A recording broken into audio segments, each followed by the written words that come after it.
আজকে সকাল থেকে বাড়িতে কারণ নিঃশ্বাস নেওয়ারও টাইম নেই, কারণ আমার শ্বশুর বাড়িতে সবাই আসছে আমাদের বাড়িতে, মানে আমার জায়েরা। কবিতা বলবো, হাত জোর করো, বলো এবার, বলো কোথায় যাবে, হাত জোর করে বলে তো, বাবা হাত জোর করে থাকো। হ্যাঁ তারপরে বলো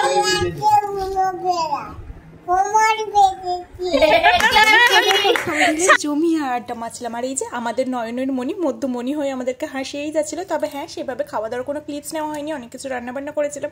আসলে সবাই এমনই আড্ডাতে, আর আমি ভীষণ ব্যস্ত হয়েছিলাম সকাল থেকে। তারপর দাদা নিয়ে গেছিলাম আমাকে শপিং করতে শ্রীরামপুরে। কতদিন পর যে শ্রীরামপুর এলাম, মানে যতই দিল্লিতে শপিং করি না কেন, নিজে সেই ছোটোবেলায় শপিং করার জায়গাগুলোতে শপিং করে যেন আলাদাই আনন্দ। আমি তো এক ব্যাগ কেনাকাটি করে নিয়ে চলে এলাম।